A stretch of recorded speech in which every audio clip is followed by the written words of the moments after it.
Guys, I want to welcome you to another episode of the Franchise Advisory Board, where we bring in experts from the community to help provide actionable insights that can help you build a memorable brand that will last. And I've got with me Stephane Breault. Some of you may already know him, especially any of you that have been in the Canadian franchising space. He's a bit of a legend up there. So I presume you might already know each other. But the reason why I Legend. brought a legend, yes, we're already going there, Stephane. But the reason why he's here, guys, let me tell you a bit about him. Then I'll let him tell you a little bit more about himself. Then we're going to jump into our topic, which is really evolved. It's focused on leadership and franchising. Like, how do we develop true leadership that can help franchise systems grow? But the reason why Stephane's our expert on that today is he's been in franchising since '85, right? He's 40-year vet of the industry. He's been the CEO, senior leader of many franchising brands in Canada. Started his own practice, Imagine Franchise Consulting, in 2008. So he's been consulting and franchising for longer than most people have been in it, for 17 years. And he's also he primarily works with founder-led organizations that are really interested in helping develop the brand. 50 to 200 units is kind of the target, but he's also the author of For Franchise Leaders Eyes Only, a book that's available if you want to look at it on in French or English in Amazon. You can find it there. And he's been a leadership expert for many years. That's kind of his slant. So before I butcher it too much, Stefan, please tell us a little bit more about you. Tell us a little bit about what you're trying to get done with Imagine Franchise Consulting, and then we'll jump right into the topic today. All right, so I think you've done that. Thanks, Dave, for the invitation. I'm honored, so thank you. Um, you said a lot of things in the intro, so I think what I can add on is my view on leadership is not a standard view. The premise of my leadership is the franchisor is 100% responsible of the results he gets. Uh, so, so for me, the responsible leadership is super important. Uh-huh. And that leads to a lot of ways of looking at the leadership in franchising, very different from the, uh, the concepts like, oh, you influence people, you do this and you do that. I think franchising is fundamentally a teamwork. It's like okay, for me, it's not a family, it's a team because we have objectives, we want to create value, and we want to win at the end of the day. So the way I structure the leadership in with my clients is really based on this assumption that you are, as a franchisor, 100% responsible of your results, i.e., the results of the franchisee that I can explain. But the point is more, this is the key point. Okay? I don't mind, about if your concept is okay, well done. If you make money with the concept, well done, great job. But this is not the success. This is only a small part of success. If you want to create value, you need to take this and transfer that into the human factor of your franchisees and help them to become leaders in their franchise, in their community, and not only help them, but teach them, grow them, get there. So it takes a kind of a different mindset. Mhm. Yeah, I love that. And I think you're right. I think you're right. And in franchising, sometimes we create this adversarial rift between Yeah. the Too, too, franchise too owners. many, too Yeah, many. yeah. And sometimes people use things like joint employer in the United States as an excuse for that. But I think you No. obviously you got to be careful how you engage, but the fact that you must engage and you must take ownership for the performance of your franchise owners, the best brands, I think, do that. I really agree with that. But it's when you look at the best practices of the winning brands in whatever industry, when you look at the top 5%, there's a critical factor there, which is, yeah, okay, business model is okay, blah, blah, blah, this part, yes. But the leadership is not only at the top, it's all there. You see Mhm. it everywhere. You live with the franchisee, and the franchisee is really a leader with his team, is really a leader with Mhm. his community. And it's not, and the best brand is not like the exceptions. It's the majority of their franchisees are really leading their franchise and their territory, if you wish. So, and there's a recipe for that. Yeah, it's interesting the commonality across that. Let's dive into it. I mean, Stefan, you've got years and years of experience looking at Mm. franchise brands, consulting with franchise brands. So I trust your opinion on this. What are some of the things that you think might surprise the community around franchise leadership and how critical that is in a franchise system success? But I think the way I define leadership success, leadership in franchise is based on three pillars. The one is competency as a franchisor. See, like the basic stuff. Are you competent in franchising? You can name whatever you want there. It's more technical than everything. The two other parts, they're like critical and they're interlinked. The one is connection. And connection goes to, there's a lot of, it's very deep as connection. And the last one is building trust. Mhm. Okay, so if you put yourself in the shoes of a franchisee, the first question they will ask you is, are you competent so I can trust you? And how can we develop that together? It's not like you and I, is I need you, but also the franchisor who understand the game say, I'll say, I need you too. See, so, but the point there, the difference is the connection part. Too often I see franchisor undermining that element. And it's costly in time, not necessarily in money, but in time. See, they have a process for to communicate, but they don't communicate. They publish information. They don't have this this feedback thing well implemented in their franchise system. And the practices say you should have, for an example, an advisory committee and blah blah blah. I don't really believe in that. I believe in Hmm. you as a leader must go on the field. You must meet your franchisees with a process which makes sense. I love the town hall meetings, but the way I teach them, it's really a communication point, and it's super powerful so what changed in my book is I see too much technology. The technology is taking a lot of place, and people rely on this to build this communication. The only and it's not it's wrong. Communication is a human thing. See? So technology going up, people rely, and I see it in my clients. Oh yeah, yeah, we got this, we got that, and nobody's participating. And why? Because they don't get it. They don't come. You don't communicate. You influx information in their head, and you cannot put 10 pound of potato in a 5 pound bag. Something won't work. See? So and a lot of franchisors say, yeah, we organize an annual convention. This is where everything happened.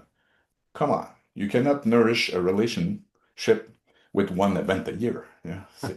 So, so Yeah. I see communication, connection as being a major part, and this part, I don't want to feel like the past, but because of technology, I think connection went down. Hmm. The real connection, the human connection, which is both ways, went down because technology take a lot of place, and people think that because they do a webinar, franchisee will be okay. Because they publish a video message, the franchisee will be, oh yeah, okay, great. No, it's part of connection, but it's not Hmm. that. So to me, technology changed a lot of things. And what I see now, it's been after COVID, things changed, uh, as we all know. Yeah. But what I see now is the values of franchisees are evolving, and the we is not as strong as it used to be. Hmm. So then so suddenly you're stuck with we want to create something, and here the franchisee say I, and the franchisor say I. So the we doesn't exist. See? Yeah. The we, Interesting. the we is crucial. So, and that's an interesting part because you're talking about three key things here, like the build confidence or trust in a franchise system, right? The leadership team having competence, the leadership Mhm. team creating connections, the leadership team building Build. trust, Yeah. right? Now, this connection piece I find fascinating as well because I see it erode.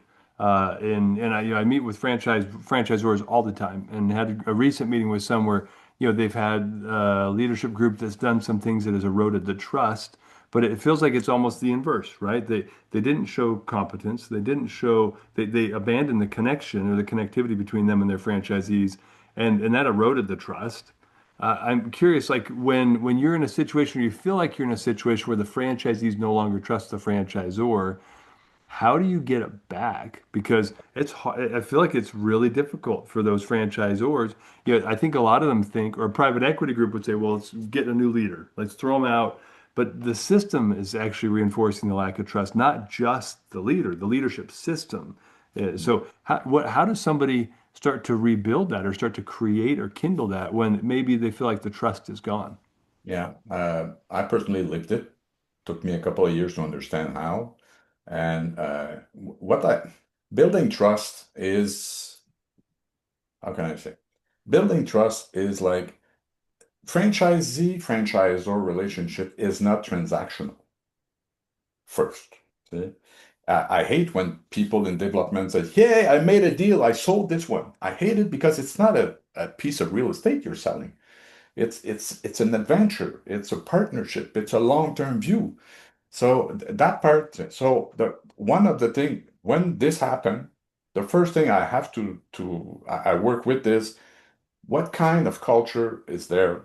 Is it a transactional culture or a work together? So if there's a problem in trust, most of the time it's because the franchisor is treating his franchisee like transactional. Your franchise number XYZ, and you're the operator, and you do as I say. Okay, basically. Okay. So the transaction doesn't work anymore. Hmm. So the first thing to do, yeah, they may change the leader, but most of the time it's not only the leader, is the system is so into this transactional mode that reversing this is really a massive change. The first change I would do was redefine the mission. Hmm. And the mission of the re, you need to redefine the mission. It's not about, most of missions are, driven for customer and so forth. Have you ever thought about a mission about your franchisees? Most of them say, what? Yeah. First thing, mission, you're as a franchisor, your mission as a franchisor with your franchisee. And why don't you work together to design it and to develop it? First thing, because mission will change everything in the organization. It has to be clear. Alignment is not clear when you want to do changes, when it's transactional, and you want Hmm. to go from this to relationship. So you need to create alignment. So first step. Then when the alignment is really there, then it's a matter of let's define the best practices of this alignment so we can build trust. And this is where the team has to be pretty humble Hmm. Yeah. and probably change a lot of things in their ways to act, think. The mindset have to change, and it's tough. And also the franchisee will be confronted with this because they say, "Hey, what's going on there? It's not that it used to be."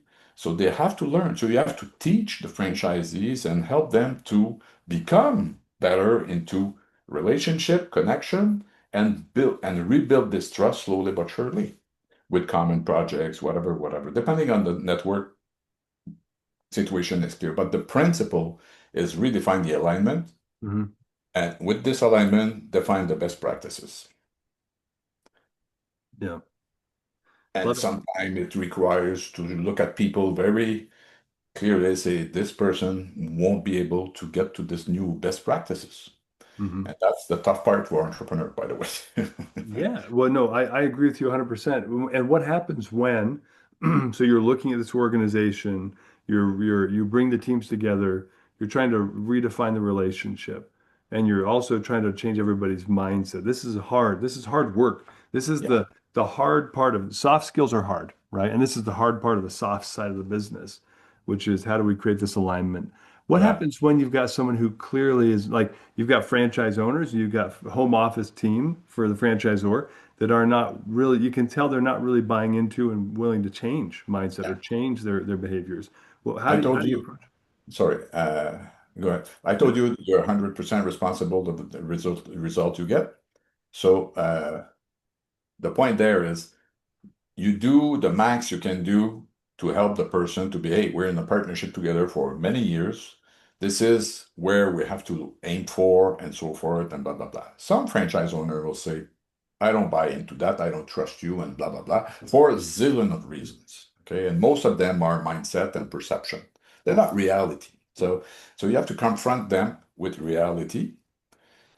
That's first thing. I'm really in the connection. There's a part which I develop a lot is assertive communication, and it's not you're cool, we're cool, with that, that. No, assertive communication is very respectful, but we at the end of this conversation we have a solution. Okay, so I'm really that's why it's tough because some franchisees they don't want to change. Okay, so what do we do with that? See, so and my answer to that is you work with them on their way out, and that's not easy. But you work with them. You don't have to take the legal side and blah blah blah most of the time. It's hey, and I've been there too. Say hey, this is where we aim. This is what we need to do together and so forth. You don't want to be part of that team anymore. I respect that. Fine. But the team is there's a brand there, and under that brand, you carry the brand or you don't. So you carry the promises, you carry the new mission, you carry whatever, or you don't. If you don't want to be there, you can't be in the team. So you decide not to be in the team. So I as a leader have a responsibility is make sure everyone is in the team. So you Right. don't want to, let's work on a solution. Yeah. And It may take patience, it may take time. But before calling the lawyer, get on a plane, go see that guy who's been with you for many years most of the time. See? And well, this person doesn't want to change. All right, okay, I respect that. But you cannot be a franchisee here anymore. So let's find a solution. right. Yeah. See? And there, buyouts, resells, there are Oh all yeah, sorts yeah. of There's options, all right? options, but the point is, don't just well, he's gonna change, he's gonna change. If you know at the end, of the process is this person, he won't change. You don't keep him in the team because he's gonna pull all the effort. Is gonna be. It's like dragging, and Yeah. it's tough. And I don't want to bring this up because I know there was just a tough World Series for you guys. But I'm a baseball guy. Like I coached a really, really talented travel baseball, high school baseball. What happens to the team when you allow someone to stay in a position when they're making mistakes, right?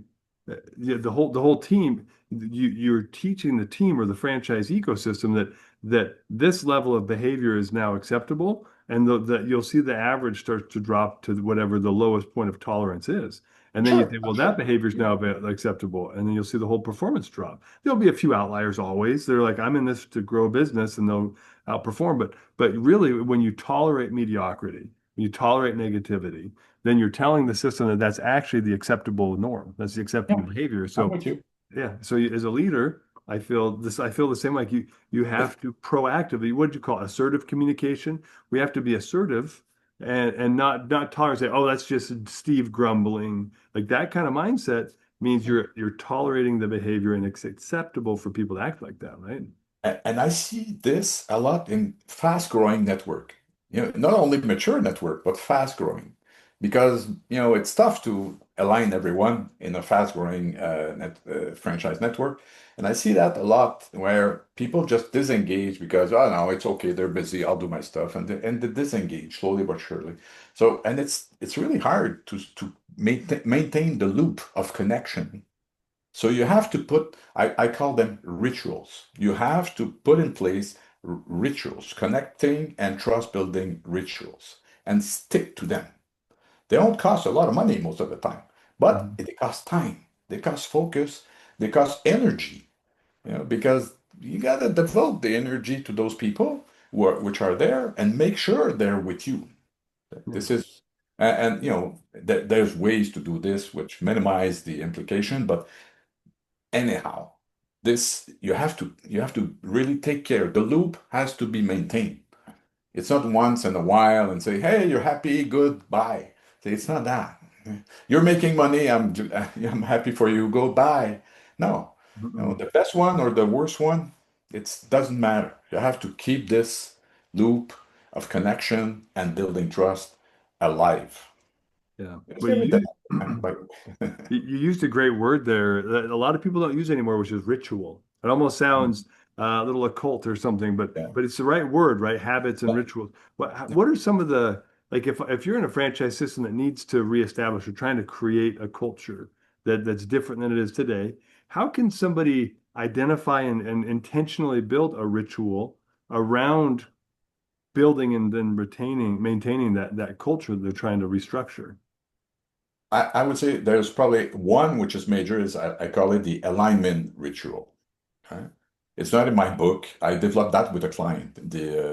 Like last year, we had a situation. This network is growing like that. It's growing and say, but oof, it's tough to maintain. So we designed an alignment ritual, and the alignment ritual is based on town hall meetings.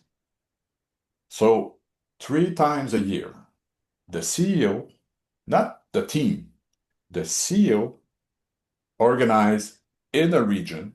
So he's going to the franchisees, organizing something in a hotel, whatever we're in.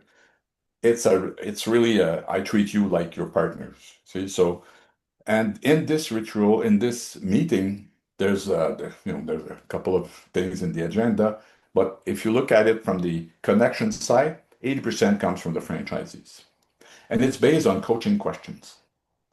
Right? And it's based on really based on here. This is where alignment is clear. This is what we aim for. This is our mission. This is our best practices. Those are our values. You know that. I won't discuss it unless someone wants to discuss it. Okay, fine. Now, how can we make this happen? And then it's based on coaching questions. So the CEO just asks questions. He may comment a bit because they like to comment, but the base of that is coaching questions based on the 5 Ws. Why, what, when, how much, and I can recall. To what extent or Yeah, yeah, whatever. whatever. Yeah, yeah. Okay, so with the time frame. So the point there is really help them and I trained them, because it's stressful. The first one, my CEO was like that. Say, shit, Steph, it's tough. Yeah, okay, but you gotta shut up, listen. And this guy is a genius for that. And he made it. The comments. So at the end of that, he had some comments, and then he showed me the emails and the WhatsApp and the telephone he got, the messages he got from that meeting. And because we talked about the franchisee there were some were not happy franchisees, and there were some top guns.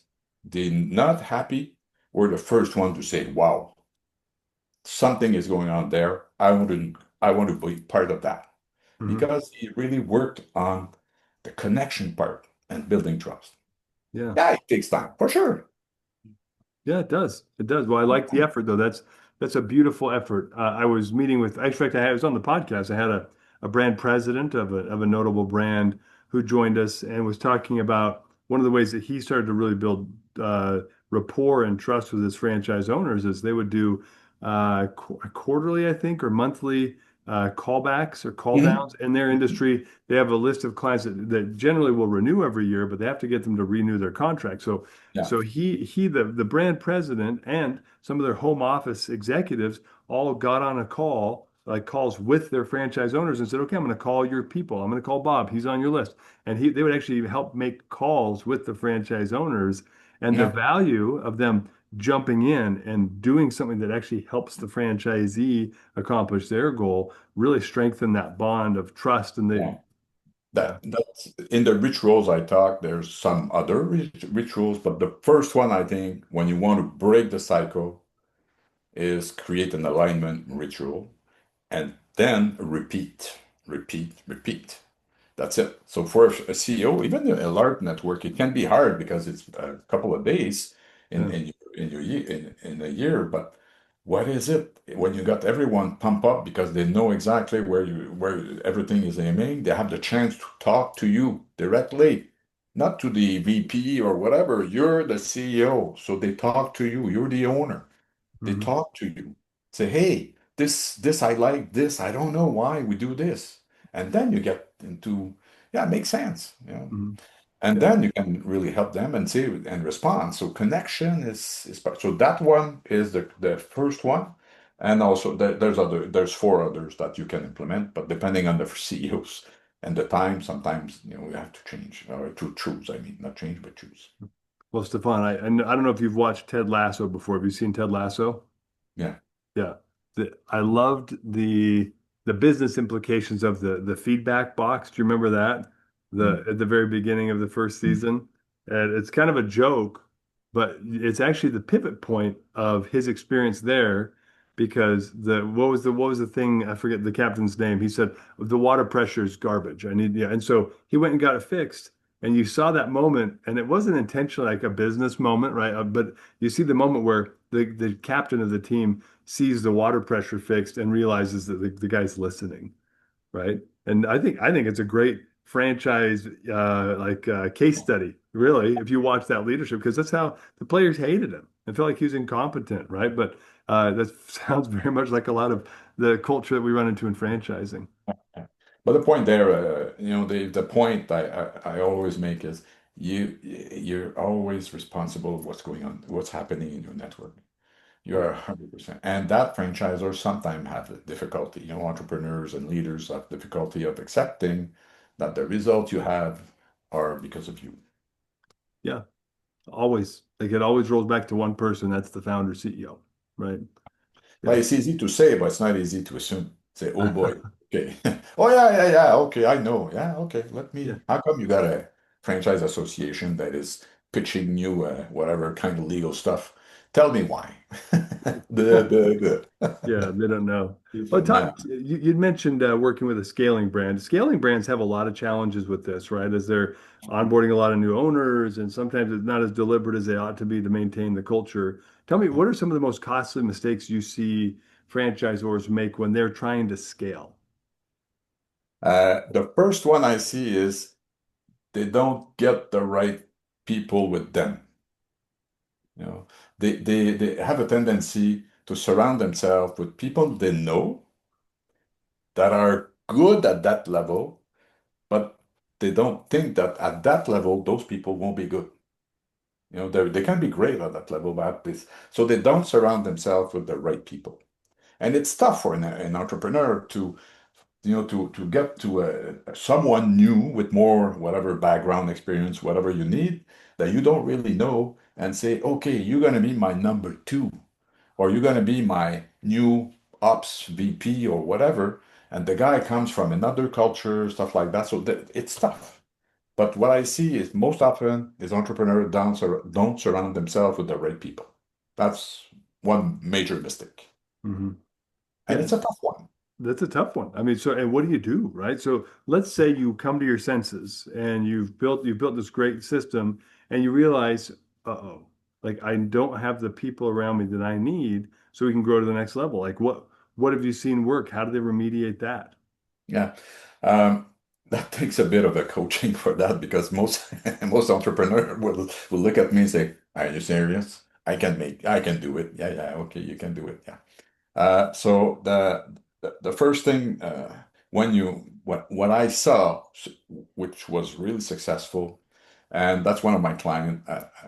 I've lived it, but I didn't remember up until one of my clients did it, and I say, "Shit, you did the same thing." When I first came into franchising, my boss said, "Stephane, you don't know." Okay, so you don't know fuck all.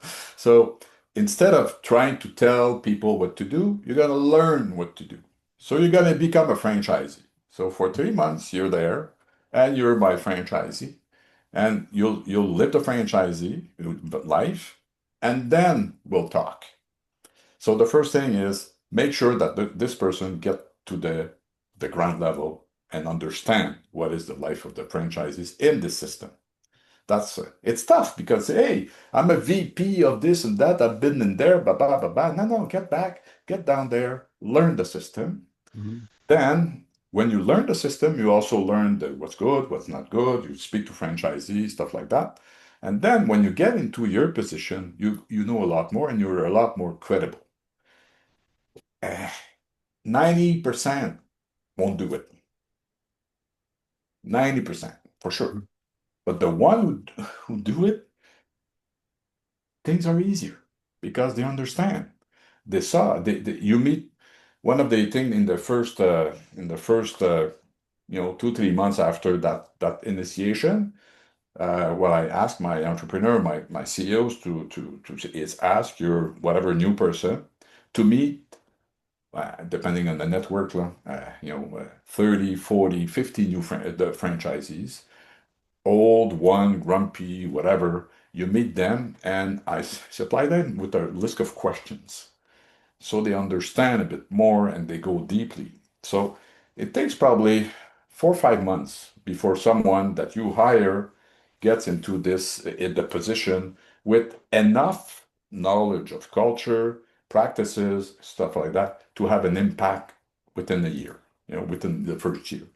Otherwise, what I see is people bringing their what they have, experience and culture of the other brands they were, and try to fix that into the brand to fit. So then the CEO say, hey, no, no, this is not how we work. Then no, no, no, no, and then this they go apart, and then we have to redo again, and then no trust, blah blah blah blah. So it takes time to build the right team, and the patience is crucial there. So you have to be patient enough, strategic enough to say if it's a new person, let's make sure this person gets it, and then we'll have more impact. Hmm. Yeah. No, I love it.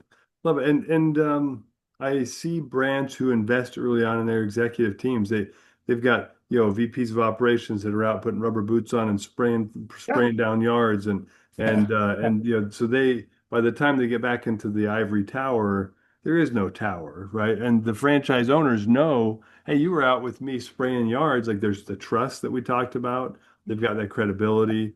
They have competence, right? Because they Yeah, know they've you got develop technical. competency. Yeah. Yeah.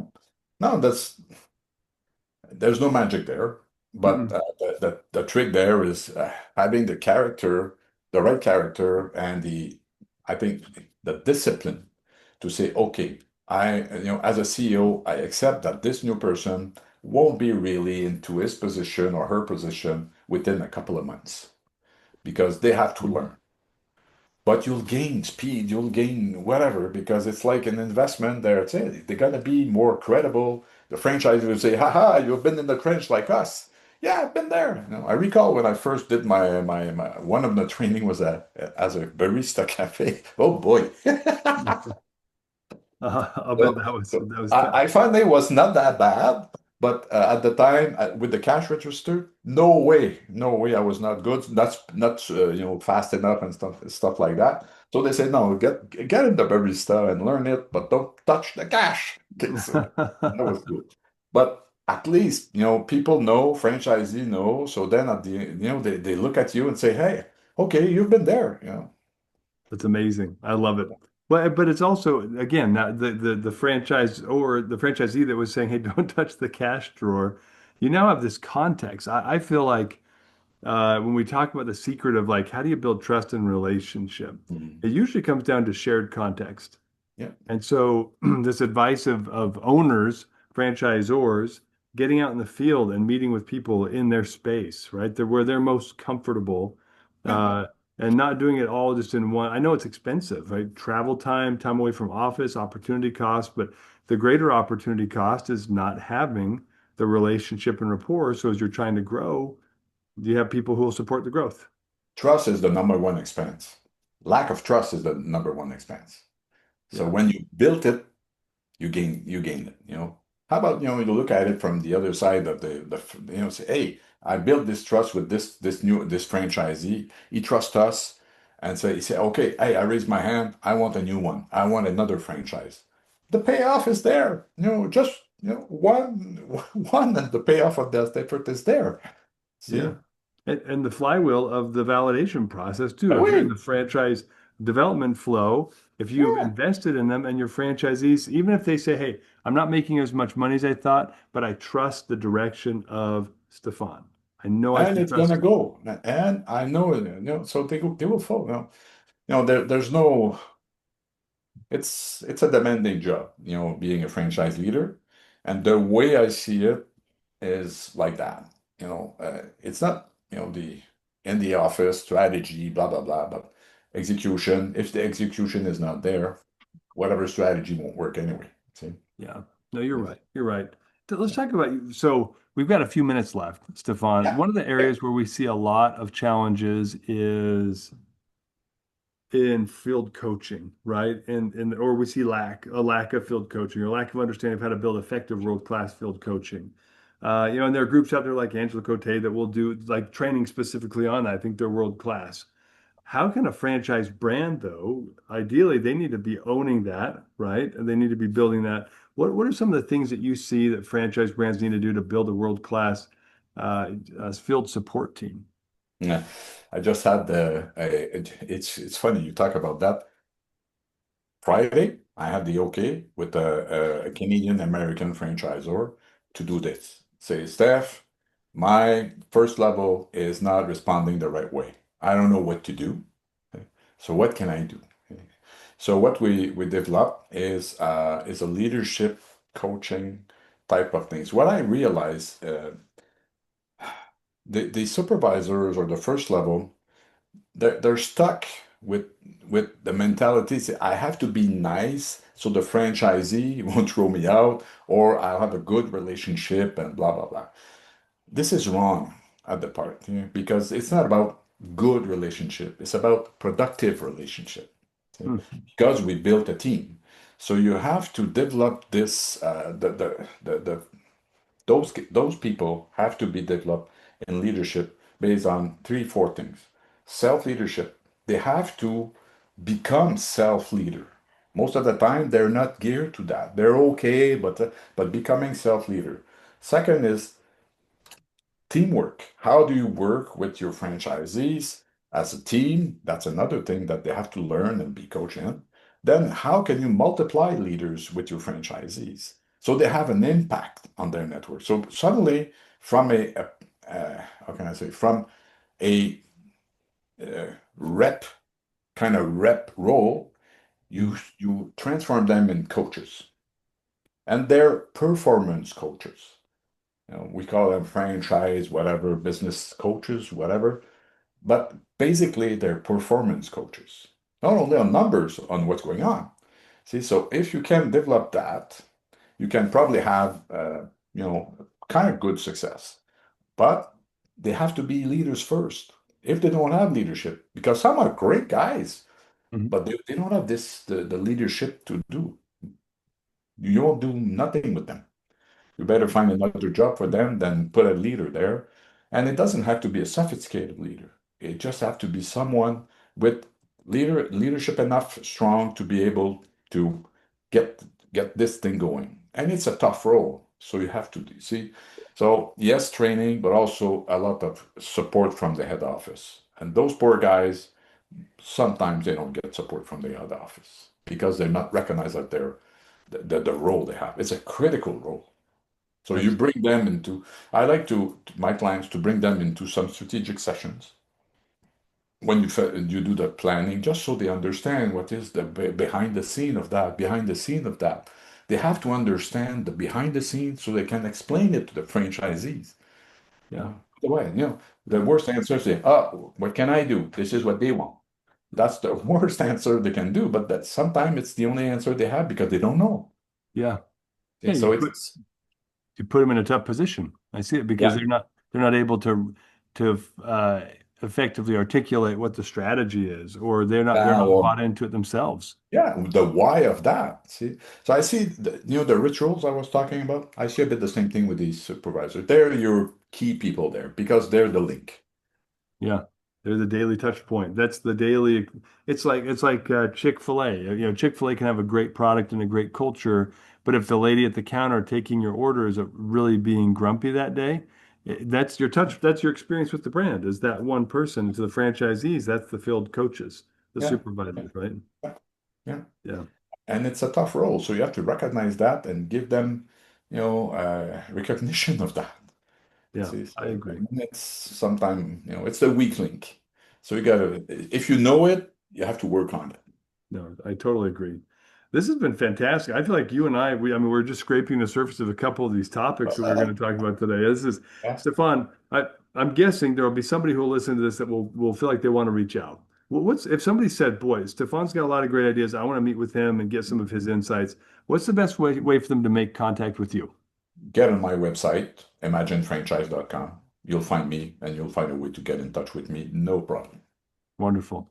ImagineFranchise.com. I mean, Stefan, we've talked about great things today about what, some of the fundamental truths behind leadership in franchising, creating competence, connection, building trust with the franchise owners, rituals to create alignment and trust within the franchise system, and getting field coaches aligned as well as part of the brand, the representative of the brand experience with the franchise or franchisee, and leadership gaps, like not surrounding yourself with the wrong people and then trying to get that back on track by creating alignment with your executive team and improving their leadership ability. This But has the been main part is the franchisor is 100% responsible with the results he gets. That's all started from there. agreed. That's the that's Yeah, the root. What and I we could just end on that note. If you internalize that one thing, I think we'll all follow the rule of franchising better. That yeah, we have to make our franchisees wildly successful, and everything else works itself out eventually, right? Stefan, this has been great. Thanks again for joining us I on the know. Franchise It's Advisory been a Board. pleasure. Thank you for the invitation. I really appreciate it. You're welcome.